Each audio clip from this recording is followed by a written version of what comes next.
भाइयों के मतभेद की कहानी। बहुत दिनों बाद अच्छी गहरी नींद आई। सोकर उठ जाने पर हॉस्पिटल में हूँ, यह ध्यान में आने के लिए कुछ क्षण लगे। बेल बजने पर रूम में नर्स आई और बोली, गुड इवनिंग सर। कोई मिलने आया था क्या? नहीं, नर्स ने कहा। बड़ी देर तक सोया था इसलिए पूछा।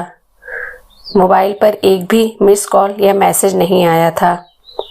अभी कैसा लग रहा है? नर्स बोली। प्रचंड बोर हो गया हूँ। 3 दिन में वह प्यून अंकल को छोड़कर दूसरा कोई भी मिलने नहीं आया। सबके सब इतना भी क्या बिजी होंगे? अपना कोई हॉस्पिटल में है, इसकी कोई चिंता है कि नहीं? नर्स बोली। पर मैंने उसको कुछ जवाब नहीं दिया। सॉरी, मैं जरा ज़्यादा ही बोल गई, नर्स बोली। जो सच है वही तो बोल रही हो आप, मैंने कहा। ब्लड प्रेशर चेक करते समय तो 2-3 टाइम सॉरी बोलकर नर्स चली गई। वैसे नर्स का बोलना मन को लगा। 2 शब्द बोलने के लिए नज़दीकी कोई नहीं था, प्यार से बोलने वाला कोई नहीं था। बहुत बुरा लगता था। एकदम से रोना आ गया।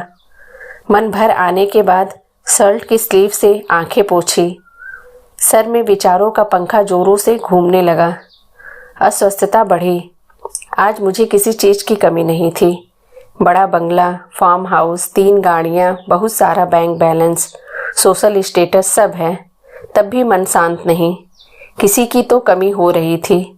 हर कोई स्वार्थी होता है, पर मैं काफ़ी होशियार, चालाक, बुद्धि लेकिन दुराग्रही स्वभाव की वजह से कभी भी पसंद नहीं आता था किसी को।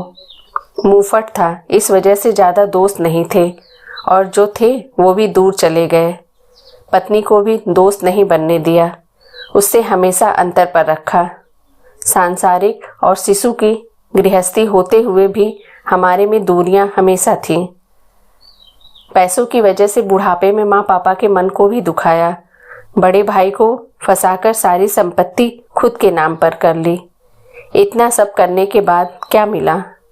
ज़्यादा पैसों के साथ विकृत समाधान और कांटे जैसा चुभने वाला अकेलापन। यह सब विचार से सिर घूम रहे थे। खुद पर बहुत गुस्सा आ रहा था। मन हल्का करने की इच्छा हो रही थी।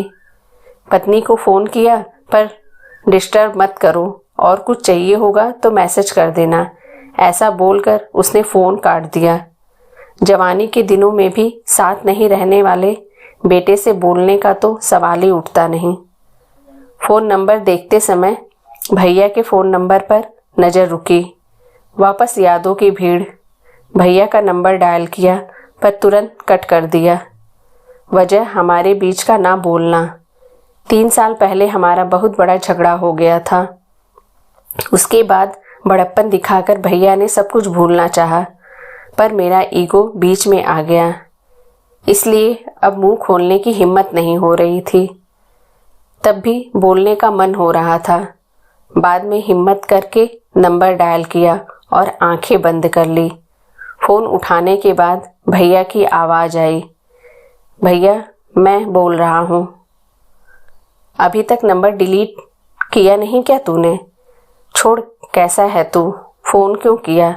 तभी मैं भैया को बोला, आपका गुस्सा समझ सकता हूँ भैया, बहुत गलत बर्ताव किया मैंने आपके साथ। मीठी मीठी बातें करके फंसाया आपको।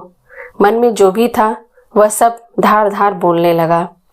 तभी भैया बोले, मुद्दे की बात बोल, गड़े मुद्दे मत उखाड़, हमारे बीच अब कुछ भी नहीं बचा। भैया ऐसा मत बोलो, मैं तो सिर्फ बोल रहा हूँ, आप तो। पैसों के कारण भटक गया था मैं, भूल हो गई मुझसे, बंटवारा हो गया, अब कुछ भी नहीं बचा, मुझे माफ़ कर दो, मैंने बोला। पर भैया की तरफ से कुछ भी जवाब नहीं आया। मैं सुन रहा हूँ, बोल, क्या काम था? मुझसे पहाड़ इतनी भूल हो गई है भैया। तुझे कहा ना मुद्दे की बात बोल, जो हुआ सब भूल जाओ। ठीक है, भैया बेमन से बोले, पर मैं बहुत ज़्यादा भावुक हो गया। तभी भैया बोले, तुम्हारा हो गया हो तो फ़ोन रखता हूँ, आज तो स्पष्ट रूप से बोल, क्या हुआ? तभी मैं बोला, हॉस्पिटल में अकेला पड़ा हूँ भैया। क्यों, क्या हुआ? भैया की आवाज़ एकदम से आई। बीपी बढ़ गई थी, चक्कर आ रहे थे, इसलिए भर्ती हुआ। डॉक्टर ने आराम करने के लिए कहा है। तभी भैया ने पूछा, साथ में कोई है क्या तुम्हारे? कोई भी नहीं है। दिन में 2-3 बार पत्नी और बच्चे वीडियो कॉल करके अपना कर्तव्य निभा रहे हैं। जो बोया वही पा रहा हूँ। मैंने उनके साथ भी ऐसा ही किया था। कभी भी प्यार के 2 शब्द बोले नहीं, सिर्फ व्यवहार देखा। स्वार्थ के लिए रिश्तों का इस्तेमाल किया और तोड़े भी। अकेलेपन से आंखें खुल गई। मन भर आने से फ़ोन कट कर दिया और अंधेरा करके बिस्तर पर पड़ा रहा। कुछ देर बाद नर्स आई। लाइट लगाकर हाथ में कागज में कुछ रखा था। वह नर्स ने मुझे दिया। उससे मस्त खुशबू आ रही थी। जल्दी जल्दी उसे खोला तो उसमें भुनी हुई मूंगफली थी। वह देखकर बहुत खुशी हुई। जरूर भैया आए होंगे। कहाँ है भैया? मैं यहीं हूँ, कहकर भैया सामने आए। हम सगे भाई 3 साल बाद एक दूसरे से मिल रहे थे। दोनों के ही मन की विचित्र अवस्था हो गई थी। दोनों एक दूसरे की ओर एकटक देखे जा रहे थे। अपने आप मेरे हाथ उनके सामने जुड़ने लगे। गुस्सा साइड रखकर तुरंत मिलने के लिए आए भैया। क्या करूं? तुम्हारा फ़ोन आने के बाद रहा नहीं गया मुझसे। उन्होंने कहा, जो हुआ सो हुआ, अभी उसका विचार मत कर। आपको गुस्सा नहीं आया भैया? बहुत आया, पर आज तुमसे बात करने के बाद पूरा का पूरा गुस्सा बहकर चला गया। तुम्हें पसंद भुनी हुई मूंगफली ले ली और जल्दी यहाँ आ गया।